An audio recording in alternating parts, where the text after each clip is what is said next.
J'ai la joie ce soir vraiment et l'honneur d'accueillir Hervé Pasqua. Hervé Pasqua est assez connu à Nice, on peut dire. Quand on voit Monsieur Estrosi à côté, on demande qui est le monsieur à côté d'Hervé Pasqua. Vous voyez donc, Hervé Pasqua donc nous fait vraiment l'honneur de venir. C'est un philosophe. Vraiment, vous avez fait toute votre carrière à l'université et une partie de votre carrière importante à l'université de Nice. Vous êtes spécialiste de philosophie médiévale et de philosophie de la Renaissance. Vous êtes un grand spécialiste de latin et vous traduisez de nombreuses œuvres latines. Vous êtes un spécialiste de Maître Eckhart. Vous êtes aussi un spécialiste de Nicolas de Cuse, dont vous allez nous parler aujourd'hui, et dont vous avez traduit l'ensemble des œuvres aux presses universitaires de France. Donc c'est une des maisons d'édition philosophiques principales en France, avec les éditions Vrin en particulier. Donc c'est vraiment une édition tout à fait remarquable et importante, une édition critique, avec le latin et le français, n'est-ce pas, qu'on peut donc se procurer aux presses universitaires de France. Et vous allez aborder aujourd'hui la question, puisque Nicolas de Cuse a écrit un livre qui s'appelle « La paix de la foi ». Donc Nicolas de Cuse, vous allez nous en parler, mais je dis simplement c'est un auteur important catholique du XVe siècle, et un cardinal, qui plus est, et qui réfléchit sur le thème la paix de la foi, c'est-à-dire réfléchir sur la manière dont les religions peuvent peut-être dialoguer autour de la philosophie. Enfin, c'est vous qui allez nous en parler. J'insiste pour dire que c'est un thème, alors je voudrais dire deux choses. D'abord que c'est un thème essentiel, et d'autant plus essentiel qu'aujourd'hui, on constate un vrai recul de la fraternité partout. Et qu'il nous faut aller puiser des ressources pour penser la fraternité. Parce que la fraternité, elle se fait pas uniquement avec des bons sentiments. Elle se fait avec des idées. Elle se fait parce qu'on reconnaît qu'il y a des vérités communes et qu'il y a un bien commun autour de la question de la vérité et du dialogue. Et c'est quelque chose d'absolument essentiel. Alors c'est dans les gènes de l'amitié judéo-chrétienne, cela aussi. Mais il s'agit de se renouveler dans cette réflexion en permanence si on veut que cette fraternité avance. Et je le redis, il est urgent de la faire revivre, me semble-t-il, aujourd'hui. Donc votre intervention revêt, en tout cas pour nous dans l'association, beaucoup d'importance dans cette ligne-là. Merci, cher Pierre, pour votre présentation, votre accueil. Je suis heureux de me retrouver parmi vous dans le cadre de cette association des amitiés judéo-chrétiennes et de vous parler justement d'un témoin qui est un artisan de paix, un artisan de l'unité, en un temps où précisément au XVe siècle, le monde était en proie aux guerres fratricides et à la division. Et il s'agit de réfléchir sur la religion pour s'interroger sur son essence, c'est-à-dire sur ce qui doit relier les hommes entre eux et non les opposer, puisque le terme de religion lui-même a pour origine le verbe religare, relier, et de fait, l'homme religieux est un homme de paix, un artisan de paix dans la mesure où il est au service de l'alliance, de ce qui unit les hommes entre eux, à partir de ce qui les unit justement à ce qui les transcende, à ce qui donne un sens à l'humanité, c'est-à-dire la source du sens, c'est-à-dire la source de l'être, c'est-à-dire ce qui a toujours été l'interrogation des premiers philosophes de l'intelligence qui s'interrogent en s'éveillant au contact du réel et en s'interrogeant sur le mystère de l'être. et qui permet aux hommes de remonter, n'est-ce pas, à la source de cet être qui se révèle être lui-même dans les Écritures comme le Dieu créateur.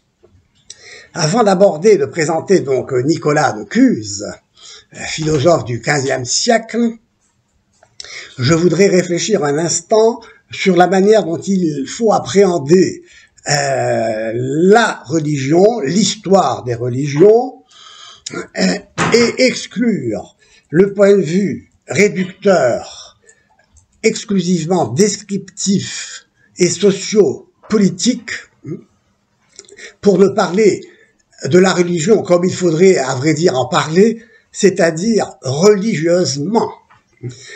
Il faut rappeler une vérité oubliée, à savoir que la religion est une vertu qui appartient à la vertu cardinale de justice.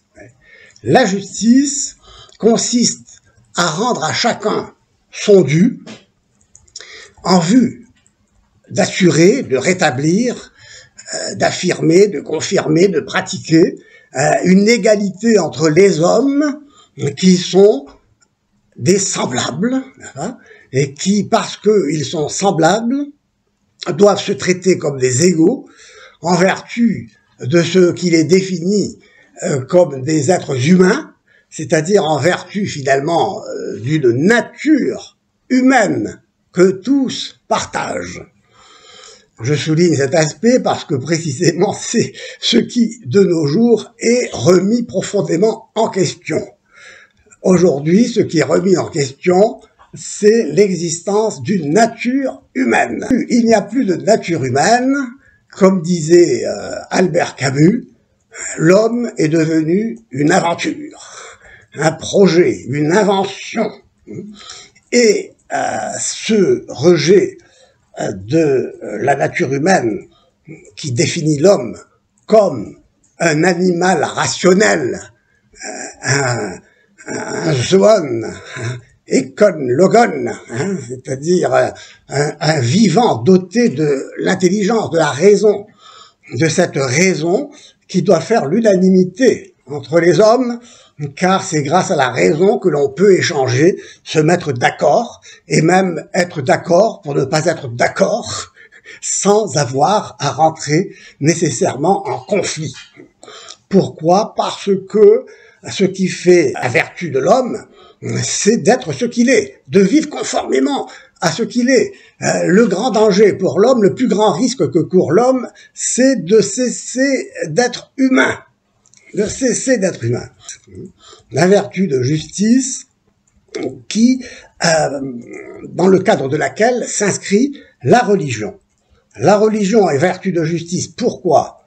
Parce que la justice se définit comme ce qui consiste à rendre à chacun son dû, afin d'assurer cette égalité. Mais il y a deux cas où la justice ne peut pas être pratiquée sous la forme d'une égalité à établir, c'est celle de l'égalité avec les parents, puisque les enfants ne peuvent pas rendre aux parents ce qu'ils leur ont donné, la vie, et que par conséquent, la vertu de justice s'exprime dans ce cas sous la forme de la piété filiale. Le deuxième cas est celui qui concerne le Créateur qui a donné l'être et à qui on ne peut rendre l'être, puisque c'est lui qui est à la source de l'être. Et la manière donc de pratiquer la justice vis-à-vis de Dieu, c'est l'adoration. L'adoration, vertu donc de religion contre à laquelle s'opposent les vices, comme, n'est-ce pas, à toute vertu correspond ces vices, et les vices contre la religion sont le fanatisme, l'idolâtrie, la superstition, autant de vices qui sont une injustice vis-à-vis de Dieu, puisqu'il s'agit d'adorer le vrai Dieu et non pas d'adorer des faux dieux comme s'ils étaient le vrai, ce qui serait la pire des injustices. Ainsi, Aristote avait affirmé que la violence et la justice incarnée, si l'on veut, la violence sous toutes ses formes est une négation de la nature, précisément. C'est-à-dire de cette réalité qui fait que on est ce que l'on est. Et la violence est le déploiement d'une force aveugle, injustifiable. La violence expose la société, la civilisation, à la menace d'être submergée par une vague de barbarie dévastatrice. Et la force aveugle, justement, s'oppose à la vertu de justice que la justice a vocation de conjurer. Donc une société violente est une société injuste. On ne peut donc lutter contre la violence par la violence sans cesser d'être juste. Ce qui met le juste dans une situation difficile. Car il doit, pour rester juste, souffrir, au pire des cas, de l'injustice. En ce sens, l'approche de René Girard, auquel je fais ici rapidement allusion, et qui a médité sur le rapport entre la violence et le sacré, me paraît insatisfaisante, car son approche est de nature anthropologique, non théologique et non éthique. Elle consiste en une description des faits qui caractérisent le comportement social de l'homme religieux. Et en ce sens, la sociologie, donc, a ses limites quand il s'agit d'appréhender la religion et le comportement religieux de l'homme en tant qu'homme.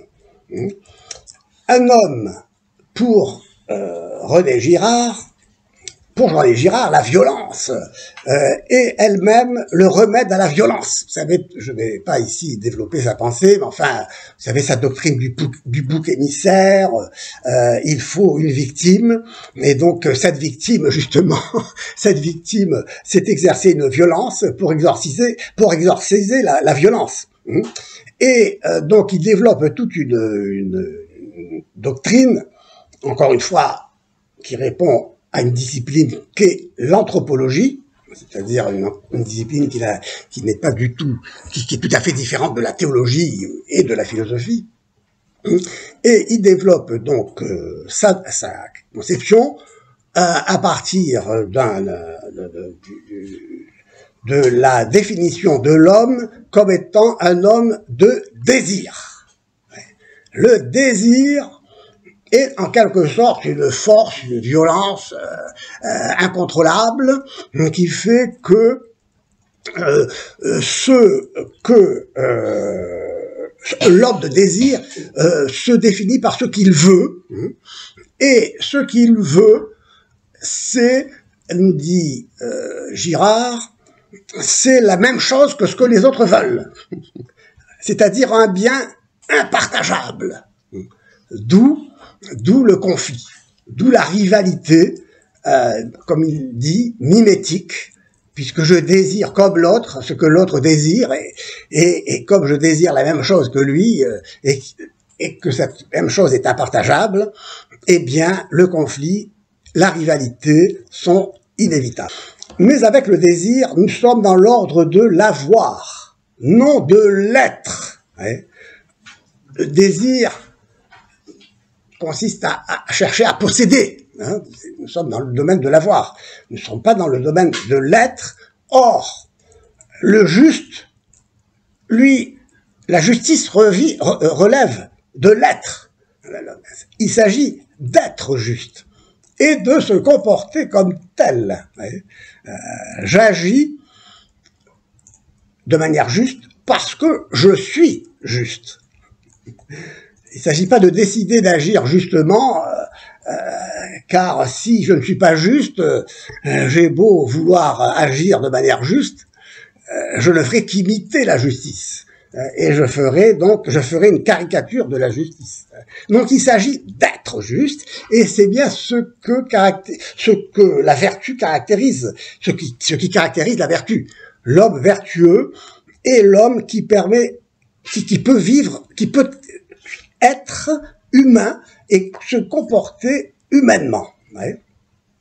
Donc, il ne s'agit pas de faire une étude du comportement social de l'homme religieux, mais de se rendre compte que le comportement moral de l'homme en tant qu'être humain le conduit à vivre en juste, et donc à vivre religieusement, puisque la religion, nous l'avons dit, fait partie de la vertu de justice. Je commence par vous dire ces choses-là parce que c'est important, car ces conceptions résultent d'un présupposé métaphysique issu du platonisme et du néoplatonisme, et que l'on retrouve dans le bouddhisme, à savoir que l'existence est un malheur, une chute de l'un dans le multiple. L'existence est une dégradation. Jusque dans le mal, disait Plotin, jusque dans la matière, disait Plotin, qui s'identifie au mal. Donc le monde multiple est abandonné à lui-même. Il n'est pas dans cette conception et dans cet héritage philosophique, il n'est pas connu comme étant créé ex nihilo. Il est le théâtre d'un désordre, d'une dégradation, de conflits. Et nous voyons ici l'importance donc de la notion de création, puisque la notion de création ex nihilo renvoie à un créateur transcendant, qui lui ne s'est pas créé pour être, puisqu'il est, et s'il est, il est éternellement ce qu'il est. Et tout cela donc nous conduit, nous élève à une méditation métaphysique sublime, que les Grecs déjà avaient entrevue. Si on pense par exemple à Parménide, qui avait été ébloui par la découverte de l'être comme ce qui est par rapport au néant, qui est ce qui n'est pas. Bon, bref. En tout cas, la révélation judéo-chrétienne, n'est-ce pas, est claire. Dieu se révèle à Moïse qui demande à Dieu son nom. Que vais-je dire au peuple en bas qui m'attend? Avec qui je parle? Qui parle avec moi? Vous voyez déjà ici, il y a une alliance entre Dieu et l'homme. L'homme est relié à Dieu. Dieu se relie à l'homme. Et donc Dieu lui dira, je suis celui qui est. Alors évidemment, cette traduction de la Bible ne plaît pas à tout le monde, n'a pas plu à tout le monde.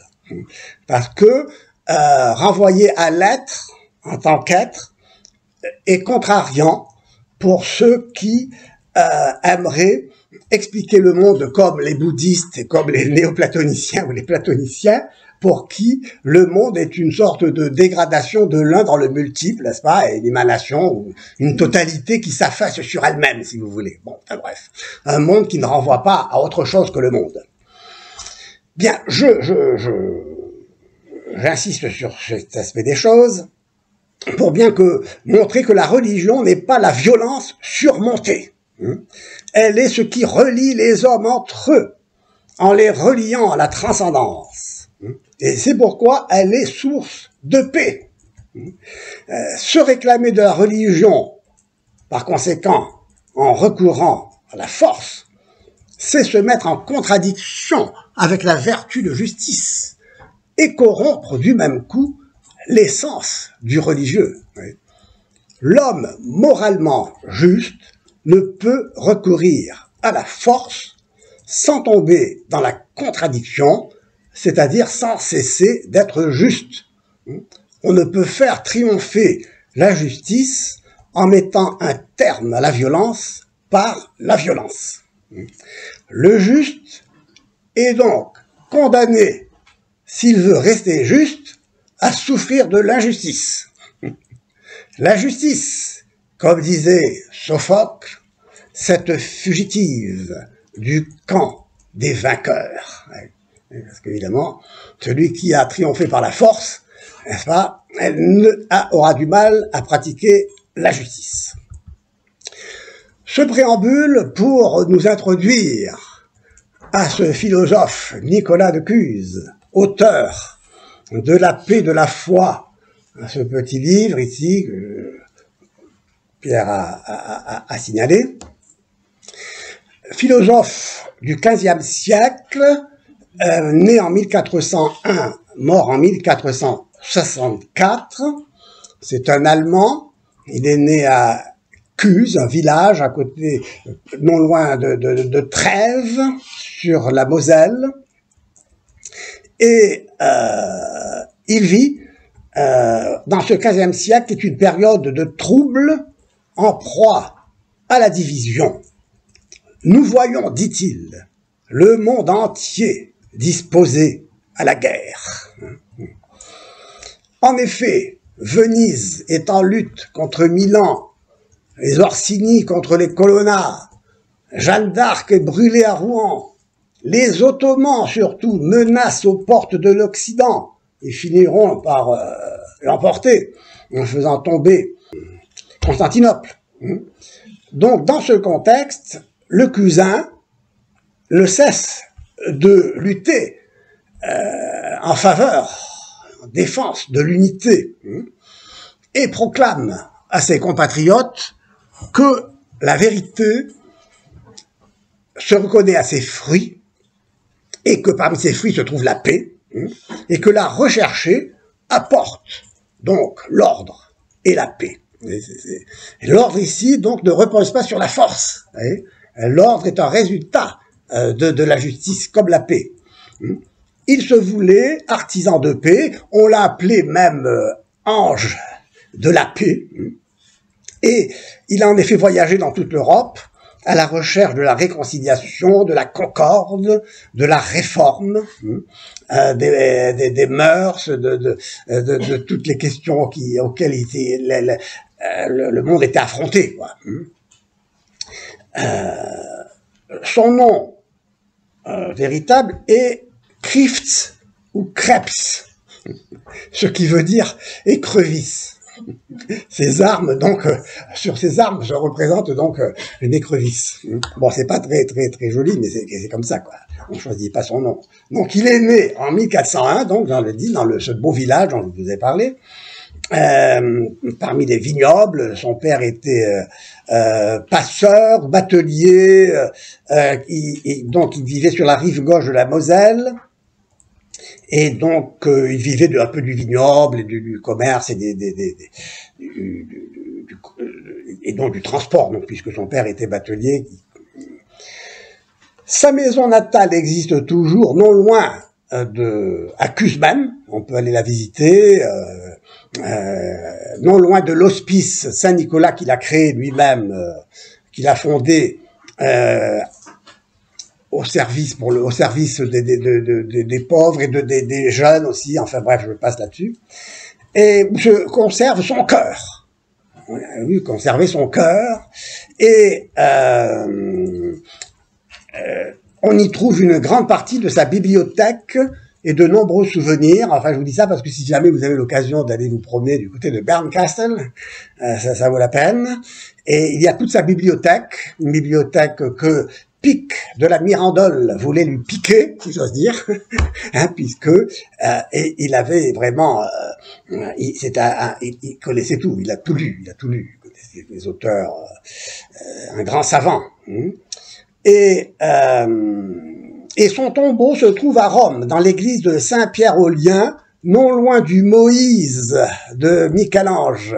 Si vous allez du côté du Colisée, se trouve cette église. Vous trouvez aussi le tombeau de Nicolas de Cuse et le Moïse de Michel-Ange. C'est un auteur important, grand philosophe. Son chef-d'œuvre s'intitule La Docte Ignorance, un chef-d'œuvre de littérature philosophique. Il a acquis très rapidement la réputation de grand chercheur après avoir découvert en Italie de nombreux manuscrits de Cicéron. Il a aussi découvert 12 comédies inédites de Plaute et ramené du mont Athos des textes importants de Saint Basile contre Énomios. C'est une époque où aussi les textes étaient très importants. Donc Nicolas de Cuse est un profond penseur et un auteur fécond. Et de même que son action est motivée par l'idéal de préserver l'unité de la chrétienté menacée à l'époque, sa pensée est entièrement commandée par l'idée d'unité. Ainsi, son œuvre spéculative et son activité pratique se reflètent en miroir. Intimement convaincu que la recherche de la vérité peut mettre d'accord toutes les doctrines philosophiques et religieuses, il est très attaché à ce qu'il appelle la paix de la foi. Si vous voulez, sa pensée, c'est une pensée qui est tournée vers cette unité qui est transcendante. La prise de Constantinople en 1453 a ruiné tous ses espoirs d'unification avec les Grecs en particulier, entre l'église latine et l'église grecque. Et maintenant, il doit s'adresser directement aux Turcs. De son côté, Nicolas, moins guerroyeur et plus sage, se rendant compte que dialoguer vaut mieux que guerroyer, s'est mis à l'étude du Coran et a mobilisé tous les arabisants de son temps pour étudier le Coran, dont il a publié un examen critique pour montrer de manière irénique que le Coran, bien lu, bien interprété, loin de s'opposer à la Bible, Ancien et Nouveau Testament, y conduit. Comment cela? Il appelle son examen critique une cribratio. La cribratio, c'est une sorte de filtre qui permet de retenir les pierres, les pépites, n'est-ce pas, et donc je tamise le Coran, et en tamisant le Coran, je retiens ce qu'il y a de vrai et de beau, et je m'aperçois que cela vient de la Bible. Et donc le musulman qui veut lire le Coran avec ce tamis découvrira toute la beauté de la Bible et donc toute la vérité de la Bible, et donc voilà le défi irénique de Nicolas de Cuse. Parce qu'il est convaincu que sa philosophie de l'un peut contribuer à réconcilier tous les hommes de bonne foi. Et c'est dans ce sens qu'il écrit cette même année de la chute de Constantinople, le De Pace Fidei, la paix de la foi.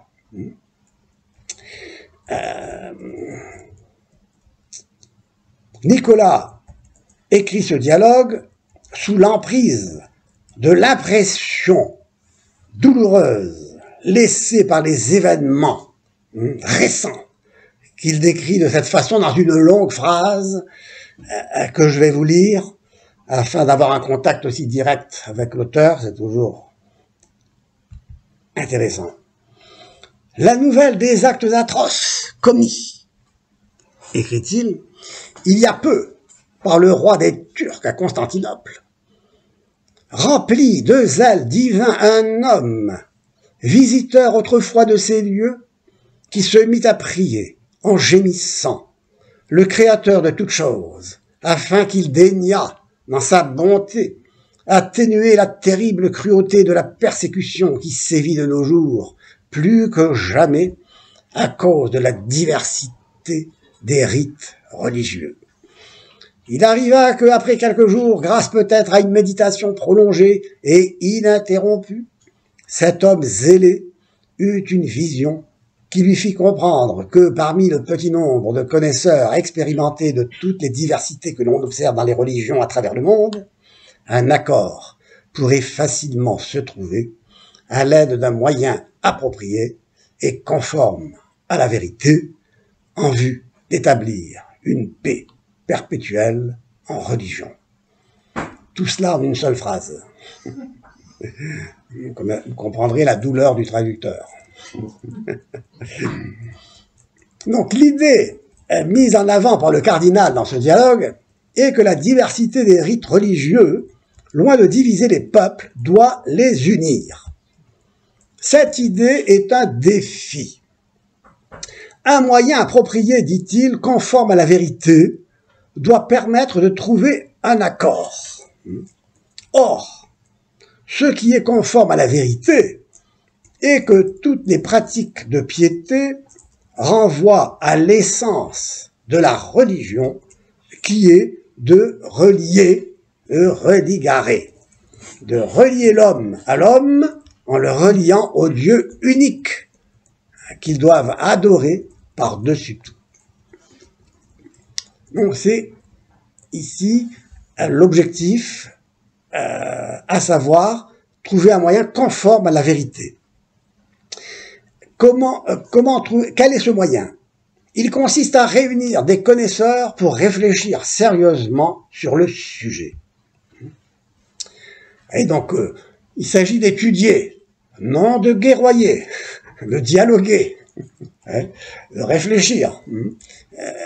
Parce que, évidemment, et c'est pourquoi il fait appel aux connaisseurs, c'est-à-dire il fait appel à l'intelligence, à la raison, à la nature humaine dotée de cette raison qui permet d'échanger, d'étudier, de discuter, d'être d'accord ou ne pas être d'accord, et d'être d'accord pour ne pas être d'accord, puisque à partir du moment où on recherche la vérité, on peut s'égarer, mais on peut s'égarer sans que cela soit de sa faute, mais par une insuffisance de raisonnement, que sais-je, etc.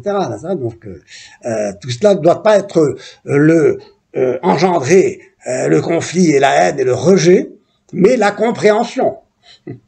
La compréhension. Donc la variété des rites et des observances religieuses ne devrait pas être un obstacle à l'unité religieuse. Cette dernière, à vrai dire,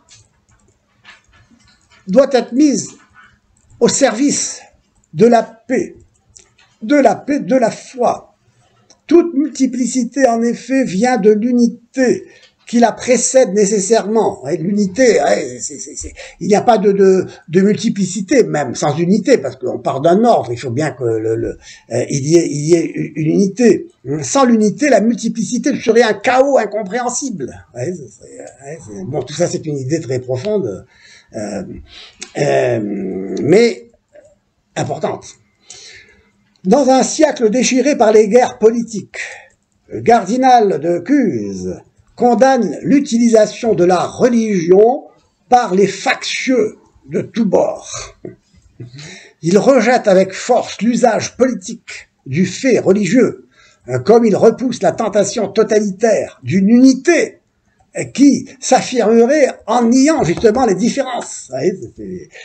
Donc vous avez le choix soit entre une multiplicité chaotique sans unité, et une unité qui rejette toute multiplicité, toute différence, qui serait une unité totalitaire. Ça, c'est un profond problème philosophique et qui a été résolu par les philosophes de lettres de tradition aristotélicienne qui font la part des choses en distinguant donc en distinguant les êtres, en disant que tout est, mais que tout est multiple sans cesser d'être.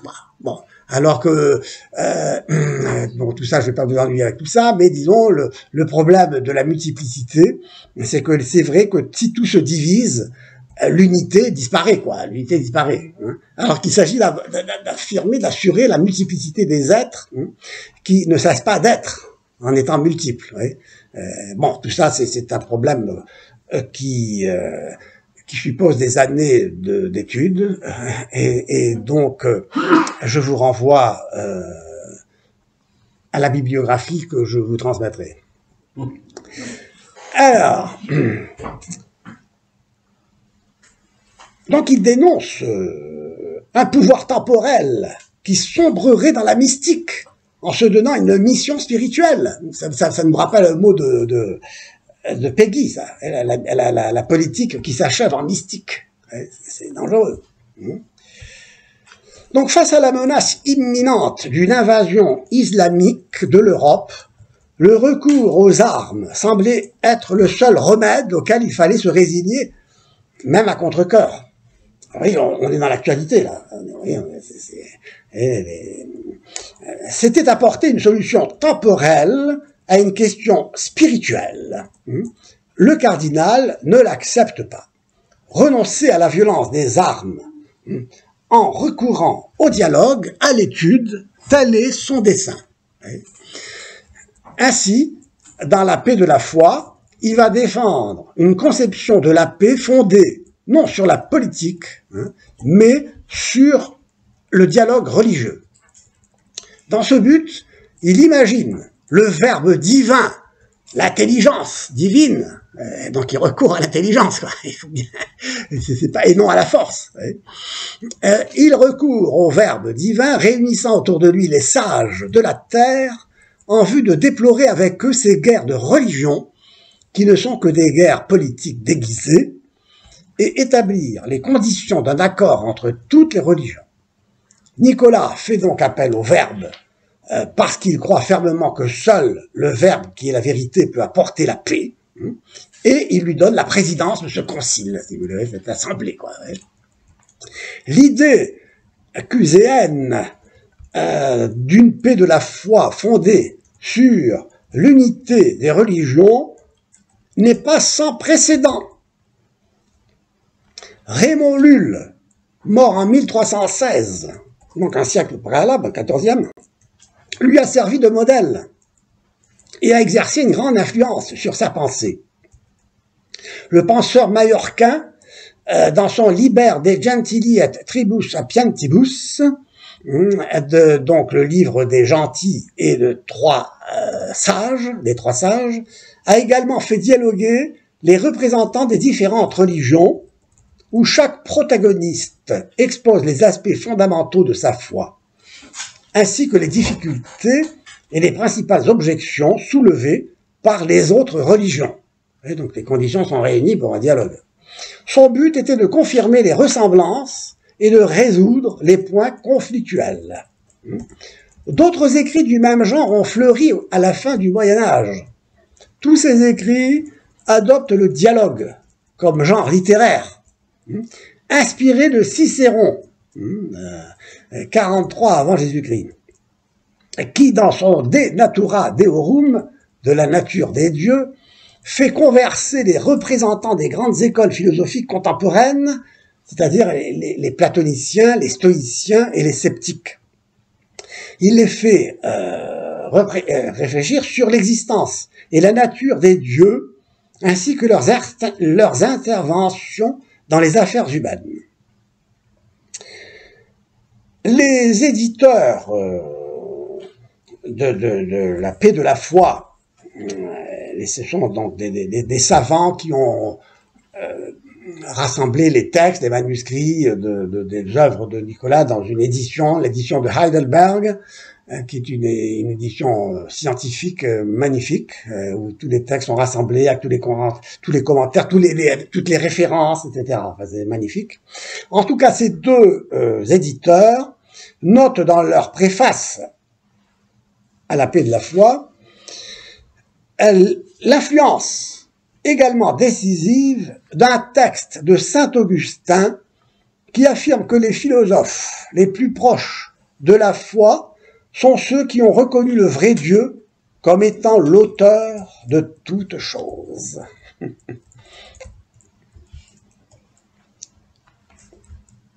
Donc, n'oublions pas que nous sommes dans le contexte de ce concile, si on veut l'appeler ainsi, où, sous la présidence du Verbe divin, tous les sages de la terre sont réunis, assemblés pour dialoguer. Le modèle cicéronien avait inspiré avant Raymond Lull le dialogue entre un philosophe, un juif et un chrétien du grand philosophe logicien Pierre Abélard, mort en 1142, et qui a écrit cette œuvre un an avant sa mort, œuvre dans laquelle le philosophe est le principal protagoniste du dialogue et se propose d'examiner les religions les plus importantes en vue de se décider pour celle qui sera le plus en accord avec les lois de la raison. Et oui, ici, on reste encore dans l'intelligence, quoi.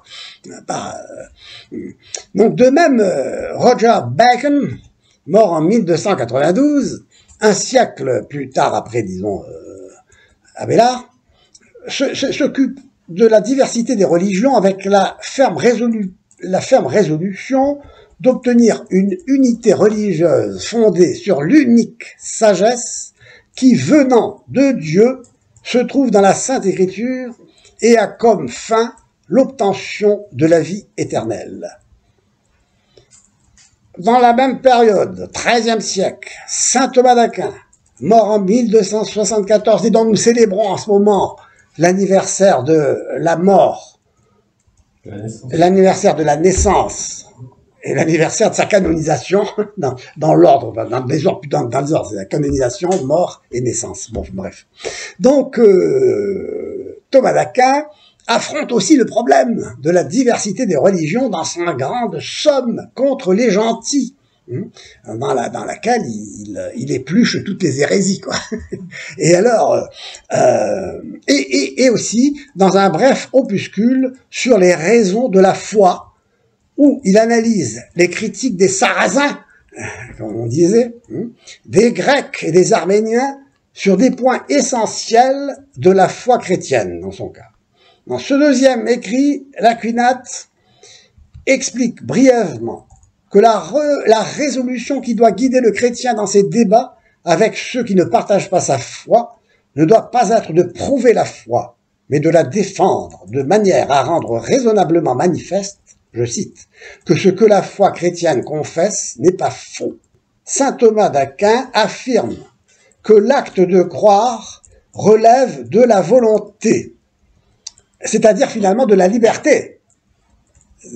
Parce que si l'intellect pousse à la foi et à croire en la vérité, l'acte de croire ne serait pas libre s'il n'était pas aussi volontaire. Vous voyez ce que je veux dire ? Il faut l'intelligence et la volonté, quoi.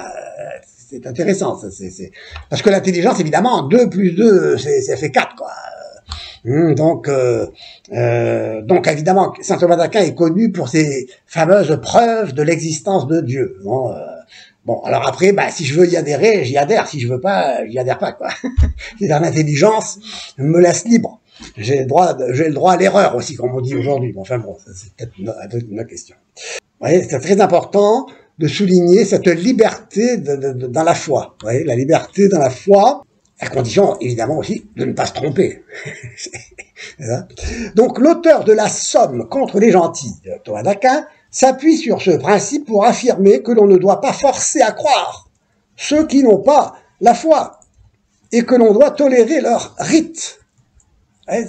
Oui, tout ça, on pense souvent aux catholiques méchants, on caricature le catholique, mais on ignore le catholicisme, à vrai dire. Bon, c'est vrai qu'il peut y avoir eu des catholiques pas très à la hauteur de leur catholicisme. Mais disons que, comme dans toutes les religions, n'est-ce pas, les croyants ne sont pas toujours cohérents avec leur foi, quoi, dans la pratique. Vous voyez, dans le fond, c'est le juste. Voilà, dans toutes les religions, il s'agit d'être juste.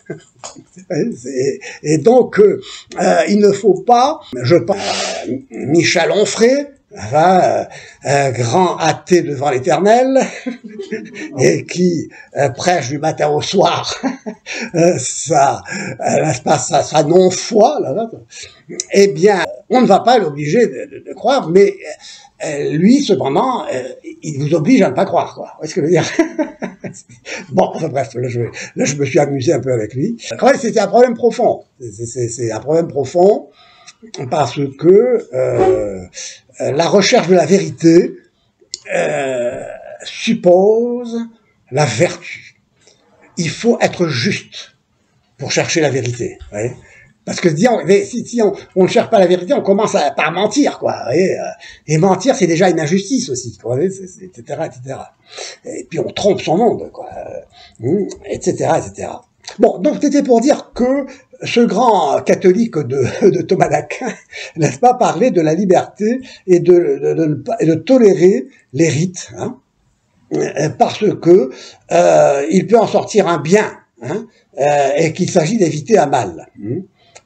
Et bon, ben c'est cet aspect qui motive le Cusin, si vous voyez. Le Cusin, il dit, il faut justement tolérer, respecter les différents rites, les différentes religions, hein, parce que il peut en sortir un bien, hein, et que il faut surtout éviter un mal. Éviter un mal. Quel est le plus grand mal? Platon lui-même l'avait déjà dit. Le plus grand mal, c'est l'injustice. C'est l'injustice. Bon, donc ces précédents montrent que Nicolas de Cuse s'inscrit dans la ligne des grands auteurs soucieux de rentrer en dialogue avec les religions pour mieux rendre compte de la dimension universelle de la foi et donc de la vérité de la religion et de la vérité de la foi à laquelle chacun adhère en juste, en homme juste. C'est ça ce qui est... je crois qu'il faut que je termine, non? Maintenant, on va terminer. Donc la paix de la foi ouvre un dialogue entre 17 représentants des différentes religions. Oui, il a réuni toutes les religions possibles, au nom desquelles les nations se déchirent. Oui. Il apparaît très vite que les conflits, en réalité, ne naissent pas de la volonté des peuples, qui vivent dans la dépendance des maîtres dirigeant le monde. Oui. Je cite Nicolas. « Tu sais, Seigneur, qu'une grande multitude ne peut être sans une grande diversité, et que presque tous les hommes se voient obligés de mener une vie pleine de tribulations et de misère, soumis de plus aux rois qui font peser sur eux leur domination. » Le peuple, tout se passe comme si la division et le conflit des religions prenaient naissance dans l'espace public où les rites se diversifient en fonction des identités communautaires, nationales ou provinciales, soumis au pouvoir. Donc l'ordre temporel est constitué par la loi.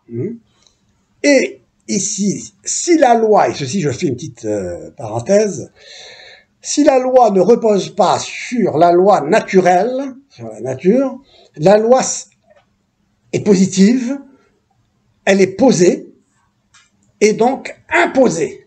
Et donc il faut distinguer la loi naturelle, le droit naturel et le droit positif. Nous sommes dans un contexte intellectuel où le droit positif ne repose pas sur le droit naturel. Aujourd'hui, puisque, je vous l'ai dit au début, il y a un rejet de la nature.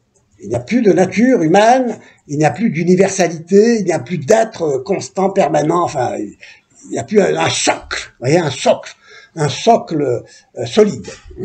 Nous tous s'enfoncent dans un fond sans fond. Et chaque pas que nous faisons nous plonge dans le vide, voyez, parce que rien ne repose sur du solide.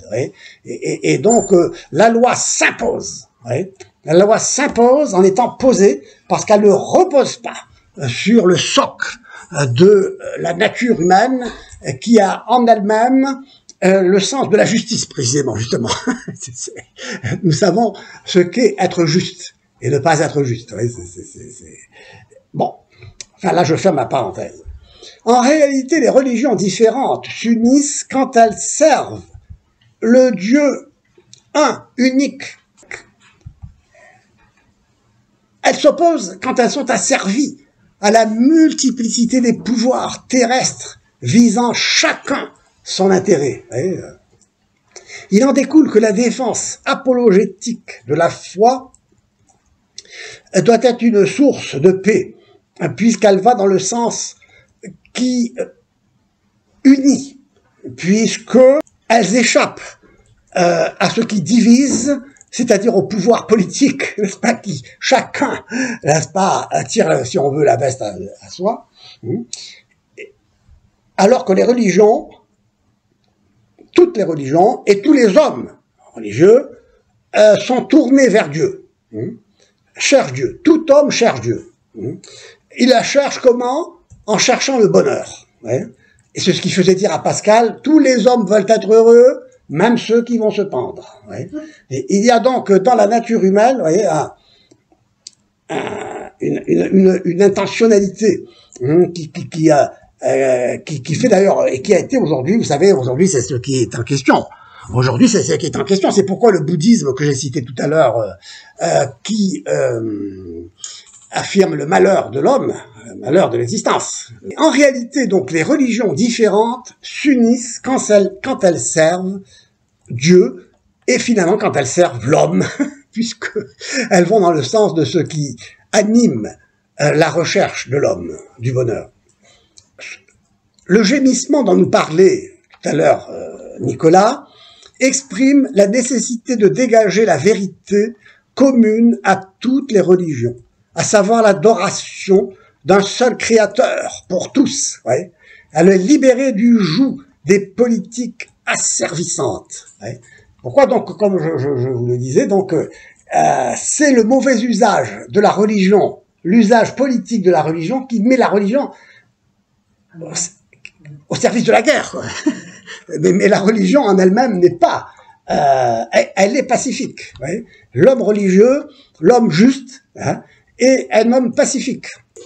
D'où la mission confiée aux savants, à ces puissances intellectuelles, comparées alors aux anges qui sont, vous savez, pour la théologie